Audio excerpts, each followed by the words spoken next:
Have you ever felt like your mind is an untamed horse, just galloping in every direction except the one you actually want it to go? Oh, absolutely. Santa Teresa de Avila famously described it that way. And honestly, who hasn't felt that? That internal whirlwind, constantly pulling us away from focus, from presence, from just, well, peace.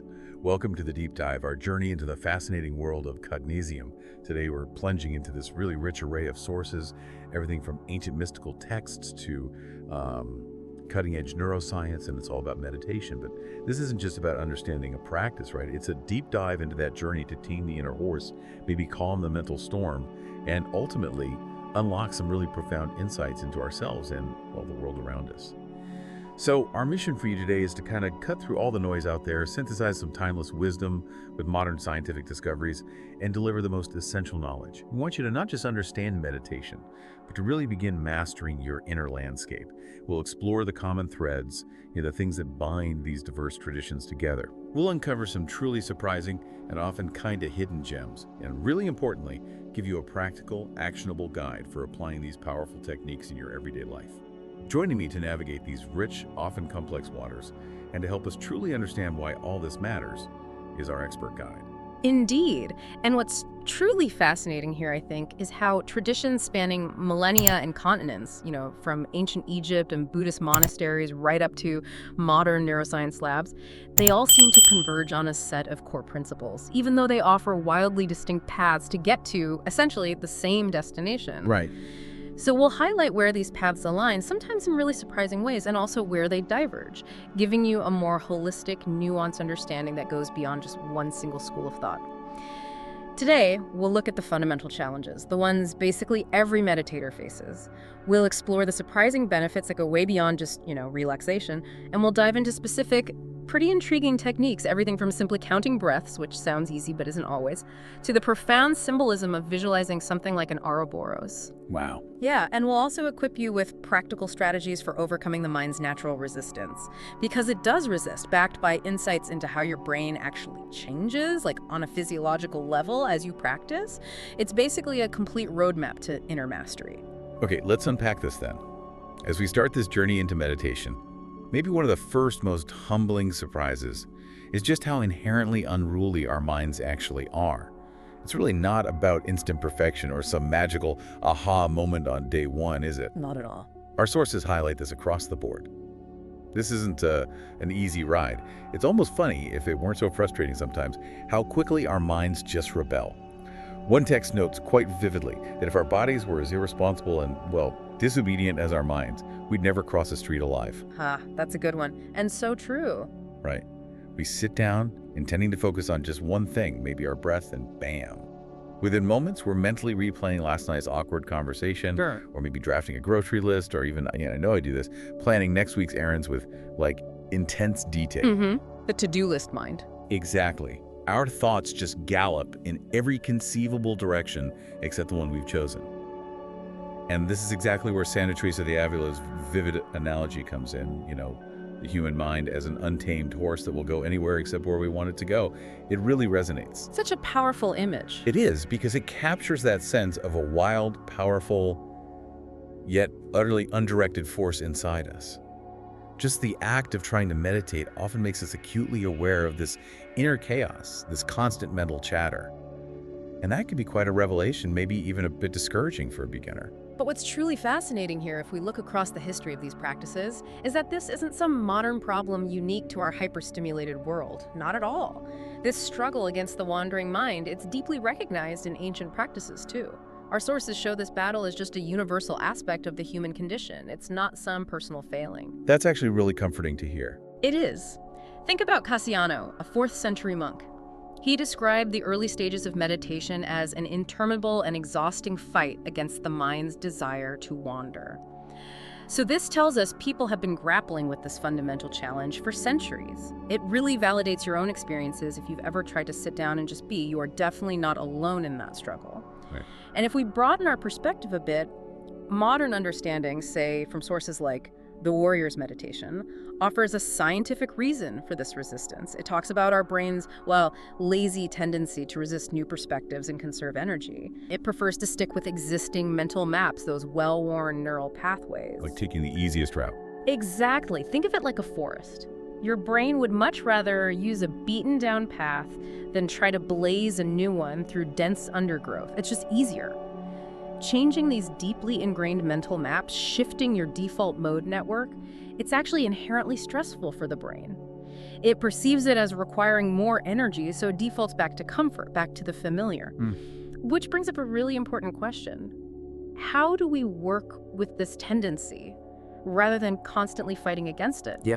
It's about understanding the brain's natural inclination and then gently, patiently guiding it, not trying to force it into submission. It's more like a dance, really, not a wrestling match. Dance, I like that. And another common thread woven through our sources, which I think offers immense relief to many people, is the consistent advice not to expect perfection. Don't anticipate that each session will be better than the last. That expectation itself can become a huge barrier, you know? It leads to frustration, a sense of failure. Oh, definitely. Yeah. Been there. Right. One text specifically emphasizes not aiming for perfection or success in maintaining consciousness for more than maybe a couple of seconds when you're just counting breaths initially. It acknowledges that sustained focus takes long, dedicated practice.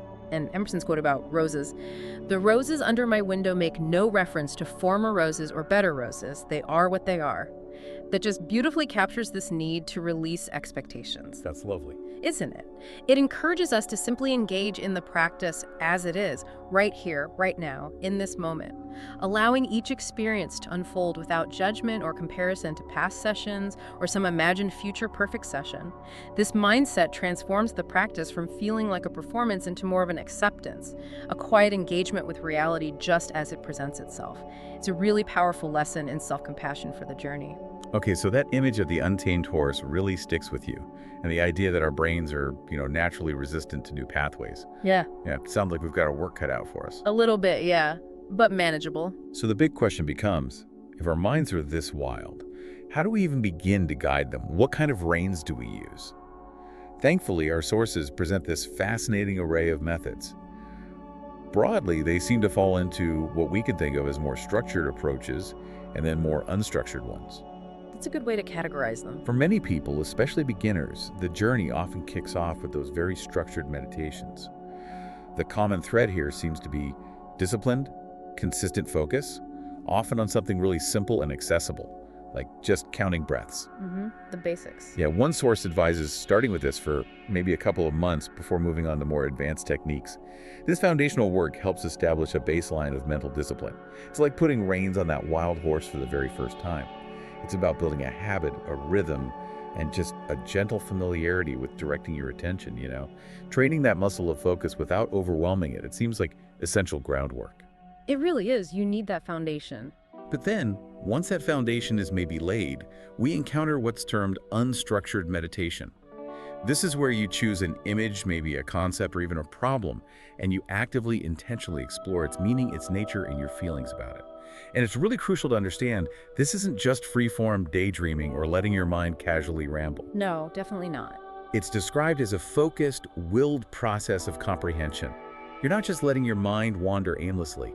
You are actively, deliberately, and with intention exploring a specific internal theme, analyzing its significance, its structure, maybe your emotional connection to it. But it's still a disciplined exercise, but with a different, perhaps more expansive kind of focus. It's like moving from just leading the horse to guiding it through a pretty complex obstacle course. That's a great analogy. And stepping back to see the larger framework, many traditions, especially Buddhist ones, often categorize meditation into two main complementary approaches: vipassana, or insight meditation, and samatha, or purification meditation. Okay, vipassana and samatha. Right.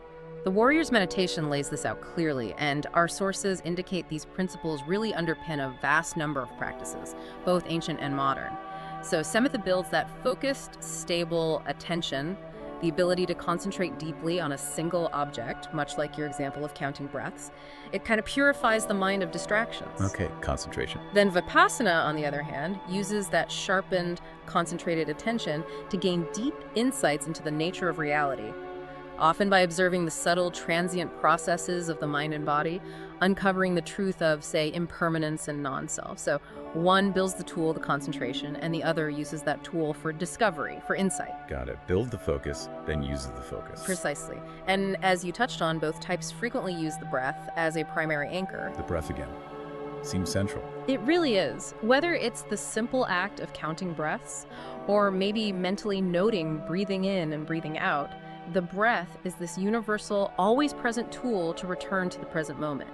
It's detailed in both the Warrior's Meditation and 25 Como Meditar, which really underscores its foundational importance across all these diverse meditative paths. Why the breath, though? Why is it so common? Well, think about it. It's always available, right? It's non-conceptual. You don't have to think about it. You just observe it.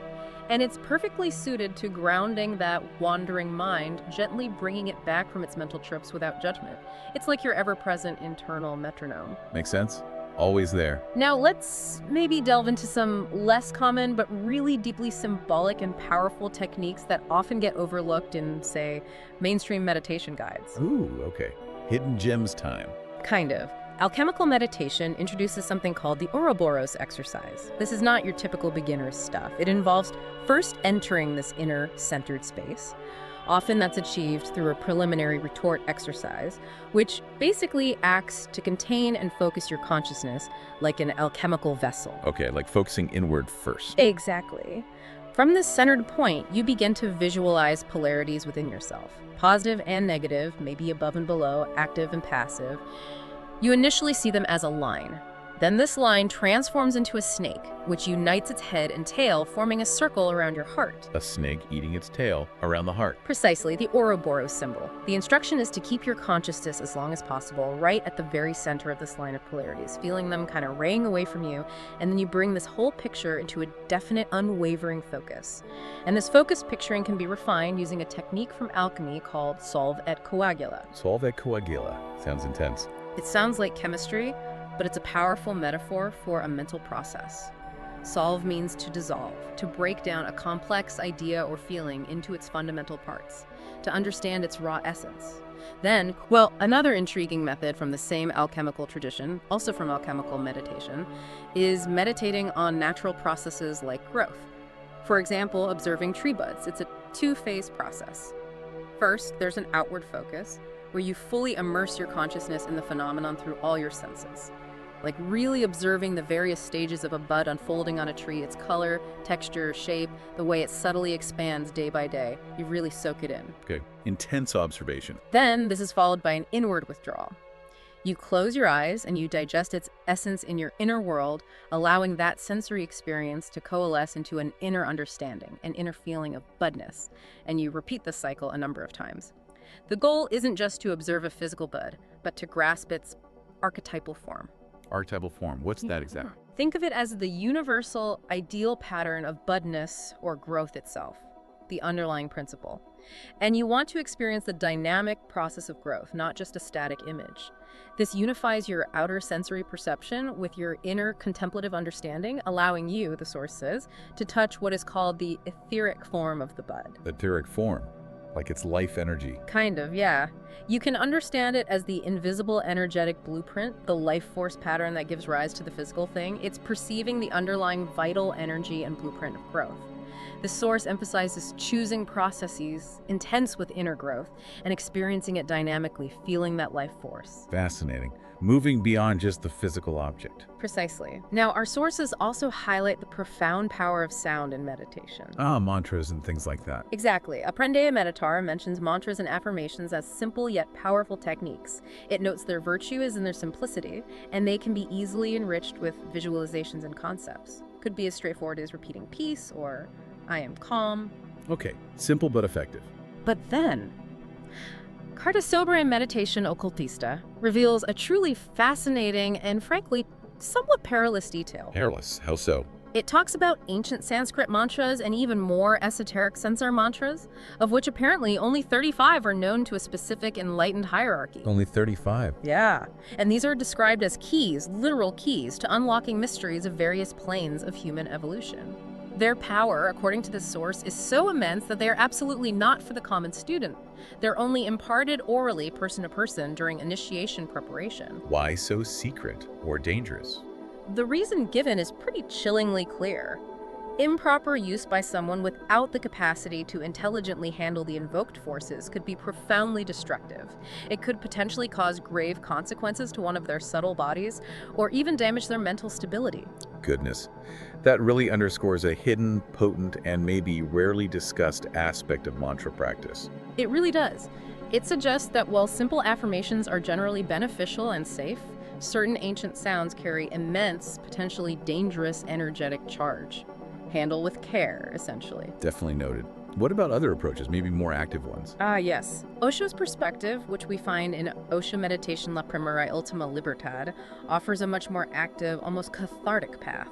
Meditations like dynamic, kundalini, nataraj, and whirling. These methods often start with intense movement or sound, deliberately designed to break through inner blocks and deeply ingrained patterns. Like shaking things loose. Exactly. Take the whirling meditation, inspired by Sufi dervishes. It involves increasing your speed until you become this whirlwind of energy, creating a storm of movement on the periphery of your being. The paradox here is that by engaging in such intense external action, you allow the witness, that still observant part of you, to remain silent right at the center. So chaos on the outside helps find stillness inside. That's the idea. It's about consciously engaging in the activity to reach a state of inner stillness, even if the activity itself is vigorous and seems chaotic. These aren't just for relaxation, they're tools for deep psychological release and transformation, clearing the way for a more natural, effortless stillness to emerge afterward. That's truly astonishing and honestly a little unsettling, the idea that a mantra could be dangerous. It certainly puts a different spin on just casually trying out different techniques online or something. It does advise caution and respect for deeper traditions, definitely. It makes me wonder then, how do we reconcile these profoundly esoteric and almost mystical aspects of meditation with, say, modern scientific understanding? Because that's where it gets really fascinating, isn't it? Yeah, it absolutely is. Our sources actually bridge this gap. They reveal the tangible scientific and psychological underpinnings of these practices, even touching on how our brains literally change as a result of consistent meditation. Yes, the neuroplasticity aspect is key here. Right. The Warrior's Meditation explicitly states that meditation is linked to structural alterations in the brain due to neuroplasticity. This isn't just a metaphor, right? It's a measurable physiological change happening inside our skulls. Absolutely. Real changes. Studies show changes in cortical thickness, that's the outer layer of the brain, associated with various functions. There are also observable shifts in regional brain activity linked to emotions like fear, anger, depression, anxiety, indicating meditation can help regulate these states. It even seems to improve the body's healing abilities, possibly by reducing stress and boosting the immune system. So this isn't just about feeling good, it's about physical, tangible transformation at the neurological level. Precisely. And the text warns that skipping days means losing the opportunity for this positive brain restructuring. This happens when you challenge your brain with meditation daily and then consolidate those changes during sleep. It really underscores the vital importance of consistency. Consistency again, it keeps coming up. Foundation. And control mental studies, for instance, offered some fascinating empirical evidence back in the day. They showed that meditation and deep relaxation correlate with a high probability of alpha rhythm in the brain. Yes, the alpha state. Right, alpha waves are associated with that relaxed but alert state, that feeling of calm focus, not quite asleep, not quite wide awake and stressed. What's more, they even trained subjects to generate alpha waves, which they observed using electroencephalographs, EEGs. So, direct measurement. Exactly. This isn't just anecdotal anymore, it's measurable. It demonstrates a direct, observable link between meditative states and specific desirable brainwave activity. It really moves meditation squarely into the realm of empirical science, showing these inner practices have a quantifiable impact. It absolutely does, which raises that important question then. What exactly are we transforming when we engage in these practices? What is the nature of this profound change we're talking about, beyond just brainwaves? Yeah, what's happening on a deeper level? Well, Historia de los Métodos de Meditación No Dual introduces this powerful concept of the now. And this isn't just, the chronological moment on a clock. It's when the mind is fully present, conscious of being conscious. And in that state, it becomes pure consciousness. Pure consciousness. And the ego, Our sense of that individual, story-bound I, with its constant reliance on thoughts, memories of the past, expectations for the future, well, it cannot survive in the now. Why not? Because the ego thrives on those transient mental constructs. It's literally built from them. When you are fully in the present, those constructs dissolve. They have no ground to stand on. So the now isn't a chronological moment, but described as an intemporal condition, even a door to eternity, a state where one realizes they were never born in the conventional sense, and thus cannot truly die. Wow, that's a big. It is. It's a profound detachment from the illusory conditional self, revealing a deeper, unconditioned reality that underlies all experience. It's about tapping into a timeless aspect of your being. Okay, and philosophers have talked about this too. Oh, absolutely. Philosophers like Plotinus, as discussed in the same source, describe contemplation not just as thinking, but as a mode of vision that transcends ordinary thought, a state where subject and object become one. Subject and object merge. Exactly. He famously stated that the soul becomes God, or rather is God. It's what's often referred to as transpersonal consciousness or unitive vision. Knowledge in this state is immediate, intuitive, without the usual boundaries of individual perception. So, not thinking about God, but experiencing that unity. Precisely.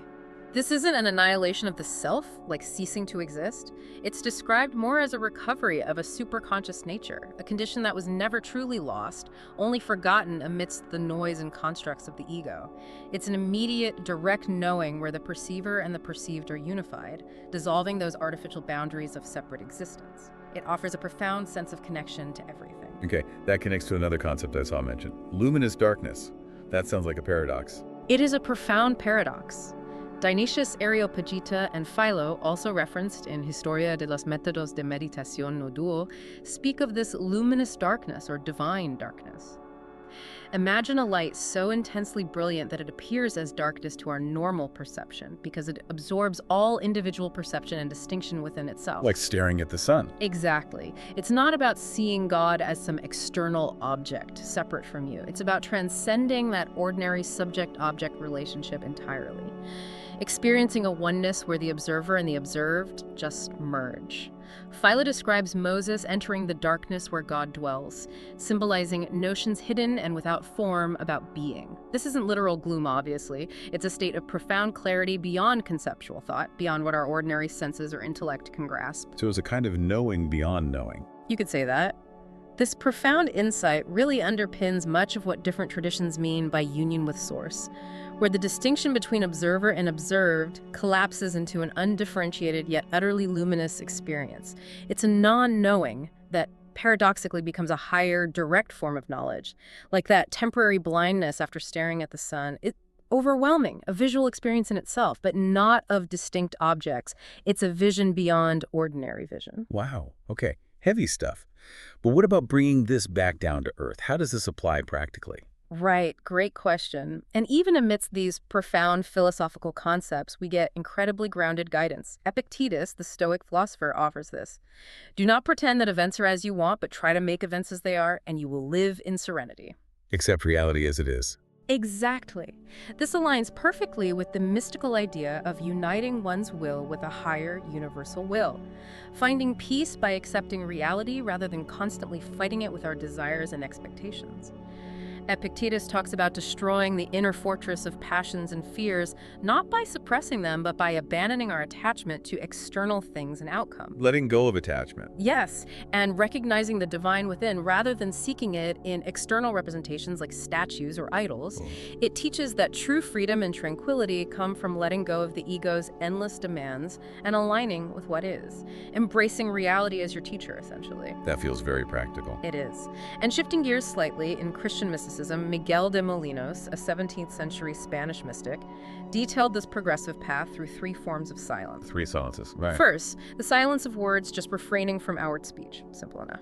Second, the silence of desires, a deeper internal quietude, where you let go of your personal cravings and attachments. Much harder. Definitely harder. And he asserted that the third, the silence of thoughts, is the most perfect. This leads to what he called a perfect mystical silence, where, as he described it, God speaks directly to the soul. So this progressive stripping away of mental activity, first external words, then internal desires, and finally all thoughts, allows for direct, unmediated communication and profound inner transformation. Like clearing the static on a radio. Beautiful analogy. It echoes Osho's emphasis on silence as the core of living fully and consciously. By quietening the mind, we create space for a deeper truth, a deeper presence to emerge. It's a profound journey inward to a state of absolute quietude where divine presence can be experienced directly. Incredible. And there was another mystic mentioned, Meister Eckhart. Ah, yes. Meister Eckhart, the 13th, 14th century German mystic. He presents this powerful and, again, somewhat paradoxical idea of docta ignorantia. Learned ignorance. How can ignorance be learned? Ah, exactly. He argues that to truly see God or grasp ultimate reality, one must become blind to conventional knowledge. Blind. Because, he says, knowledge derived from subject-object duality where there's a distinct knower and a distinct known is inherently imperfect. It creates separation. Instead, by knowing God as one and true, without attributing limiting human characteristics or labels like wise or powerful, which are always partial, one comes to know the very root of all things. This non-knowing isn't about being uneducated or stupid. It's a higher, more direct knowledge that transcends intellectual understanding. Knowing by not knowing in the usual way. Exactly. It leads, Eckhart says, to the eternal birth within, a profound transformative experience where the soul becomes naked and free of all images and forms, directly experiencing the divine without any conceptual filters getting in the way. It's about shedding all our mental frameworks to experience the divine directly through pure presence, not intellectual understanding. Wow, okay. From brain changes to luminous darkness to learned ignorance. We've covered some truly profound ground here. We certainly have. It's a rich tapestry. So let's say you, listening right now, want to be an expert in meditation, or at least feel like you truly grasp its essence and can make it a meaningful part of your life. What does our deep dive tell us are the essential elements, the must-knows, to really comprehend and practice this profound discipline, drawing all these threads together? Great summary question. Where do we start? Well, first, and maybe most liberating, is you have to accept and understand that your mind is inherently undisciplined. It's prone to wandering. This is not a flaw, it's just its nature. Crucial first step, acceptance. Right. Don't fight it, just observe it, like Osho suggests. This acceptance is a first step towards gaining some measure of control. Remember that quote? If our bodies were as unruly as our minds, we wouldn't survive crossing a street. Yeah. So acknowledge this, release the self-judgment, and honestly, you've already made significant progress. It just means you're human, not that you're doing it wrong. Absolutely fundamental. Okay, what's next? Second, consistency is king. We keep hearing this. Regular, consistent practice, even in short bursts like 5 to 15 minutes daily, is paramount for fostering that neuroplasticity, embedding new patterns. Little and often. Way more effective than sporadic long sessions. The Warrior's Meditation explicitly warns against skipping days, emphasizing you lose the opportunity for that positive brain restructuring that happens with daily practice and sleep consolidation. It's about building and maintaining that neural pathway, reinforcing the habit day after day. Like watering a garden. A little bit. Every day beats a flood once a week. Exactly. Third, release the expectation of perfect or better sessions. Yeah. Each meditation is just what it is, like Emerson's roses, right? No reference to former or bitter roses. Let go of the judgment. Yeah. Trying to force a specific outcome, chasing a feeling, comparing sessions, it only leads to frustration and actually blocks genuine experience. One source said expecting a meditation to be a certain way just leads to sterility, makes it a dead ritual, not a living practice. So true. Just show up. Just show up, engage with the present moment, and let whatever arises, arise. That is the practice. Okay. Number 4. Fourth, the essence of so many techniques across both Vipassana and Samatha seems to be observing thoughts, emotions, sensations as they arise, without labeling them good or bad or creating big stories around them. Gently note them, acknowledge their presence, and then just return to your anchor, whether it's your breath or something else. Like that labeling technique. Planning, or anger. Exactly, from Meditation per Principiantes. Simply labeling, then letting go without judgment. This non-judgmental observation is key to detaching from the endless mental chatter and reclaiming your inner space. Vital skill. And 5th. Fifth, the ultimate goal across so many diverse traditions often seems to be transcending the individual I or ego, that part of us seen as the root of much suffering and limitation. Moving beyond the small self. Right, whether it's through achieving the now, seeking that unitive vision like Plotinus, or cultivating mystical silence with Molinos, It involves moving beyond that subject-object duality to a more universal consciousness. Historia de los métodos de meditación nodo explains the ego just can't survive in the now because it's built on those transient mental constructs. So it's about recognizing that lasting peace and profound understanding come when you stop identifying so strongly with the transient individual self and connect to a deeper universal aspect of your being. That seems to be a core message, yes. Okay, and finally, sixth, motives matter profoundly. Why we meditate. Yeah. Christmas Humphreys in Concentración y Meditación explains that the purest motivation isn't solely for personal gain, like stress reduction or escaping pain, although those are valid starting points. What is it then? Impersonal compassion, living for the benefit of all humanity. When that becomes the driving force, truly advanced practice unfolds. Shifting from self-focus to universal well-being. Exactly. This perspective transforms your practice from just a self-centered endeavor into potentially a light for others. Yeah. It expands your sense of self beyond those individual boundaries. That's a powerful reframe. So that brings us to the really practical question. How do we bring all these profound insights and techniques into our everyday busy lives? It's not about retreating to a cave, right? Definitely not for most of us. Right. Our sources actually offer a pretty clear practical roadmap for integrating meditation into the very fabric of your day, not just as a separate practice session, but as a living, conscious way of being. Okay, let's hear it. How do we do this day to day? All right, first, start your day with a morning ritual that's both simple and powerful. Specifically, remember Buddha's recommendation, a comfortable posture check. Just sit comfortably, spine reasonably erect but relaxed. Allow your body to settle, release any tension you notice. Then immediately follow this with vagal breathing. Vagal breathing. Yeah, it's basically a full, slow, deep breath, held gently, stretching the lungs in a way that just feels really good.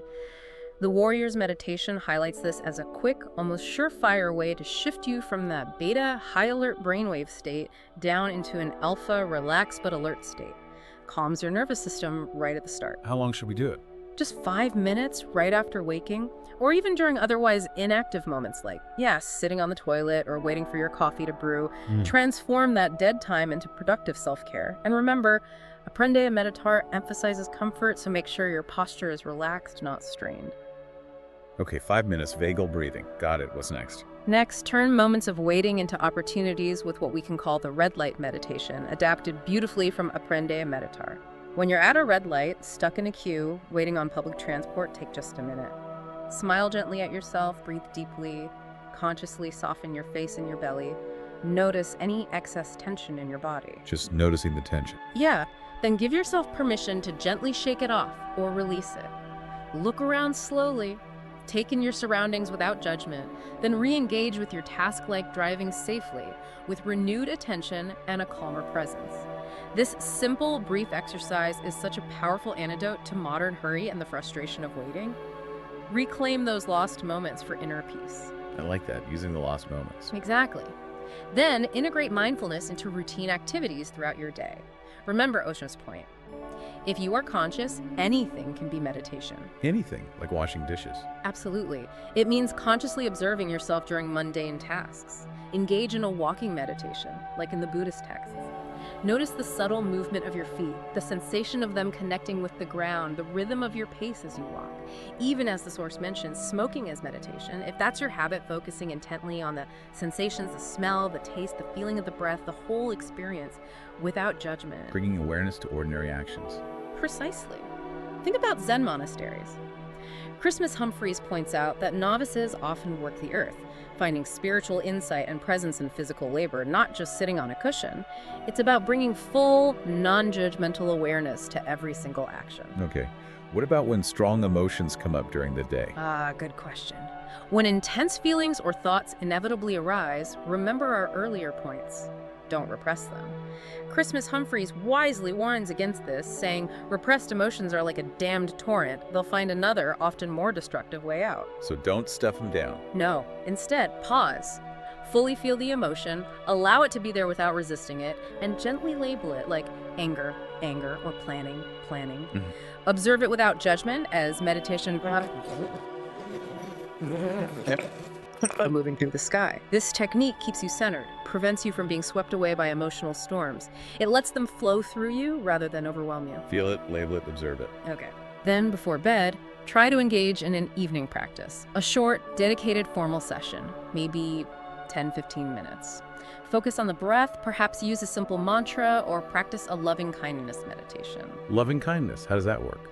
It involves directing feelings of altruistic love and kindness first to yourself, which Meditation para Principiantes says is crucial to start with, then expanding it outwards to loved ones, then to neutral people, then even to those you find challenging, and ultimately to all beings. This not only fosters peace as you transition to sleep, but also helps consolidate those positive brain changes that happen during sleep, as the Warrior's Meditation highlights. Makes your efforts more enduring. Reinforces the day's practice. Exactly. And finally, a constant reminder for your day. Embrace the understanding of yo soy, I am, or the now. Remember that profound Stoic lesson from Epictetus. Do not pretend that events are as you want, but try to make events as they are, and you will live in serenity. Cultivate the understanding that the now isn't just a passing moment, but as Historia de los Métodos de Meditación No Dual suggests, it's a gateway to timelessness. Wow. This isn't just theory, it's a profound shift in how you experience reality. Detaching from identification with transient thoughts and desires, connecting to your deeper, unconditioned being. It's a continuous invitation to live in radical acceptance and present moment awareness. What a deep dive, seriously. We've journeyed from the mind's inherently untamed nature through this fascinating exploration of ancient and modern techniques, from just counting breaths to the symbolic Ouroboros and even potentially dangerous Sanskrit mantras. Quite the range. Yeah. We've witnessed the physical transformation meditation sparks in the brain, delving into neuroplasticity and alpha waves, and we've touched on these incredibly profound philosophical concepts of self and timelessness, the no luminous darkness, learned ignorance. But what does this all mean for you listening right now? Yeah, the bottom line. It means that the path to a more serene, focused, and ultimately maybe more joyful existence is not some distant, mystical endeavor reserved only for monks or gurus. It is a daily practice, accessible in moments big and small, woven right into the fabric of your ordinary life. It's about understanding your inner world and making conscious choices about how you navigate it. Beautifully put. And to distill all this wisdom into really actionable steps, here are the 5 most important tips from our deep dive into Cognesium today. The essential elements to take with you. 1. Commit to daily consistency, 5 to 15 months. Prioritize regular, even brief practice over infrequent long sessions. Your brain thrives on habit, and this consistent engagement is what truly fosters neuroplasticity, building those new pathways for peace and focus. Consistency is king. Got it. 2. Observe your mind, don't fight it. Recognize the mind's natural tendency to wander. It's its nature, not a personal flaw. Gently label thoughts and emotions without judgment, acknowledge their presence, and then compassionately return to your chosen anchor, like the breath. Acceptance and gentle redirection. Okay. 3. Find comfort. Embrace growth. Start your practice in a comfortable posture to allow your mind to settle.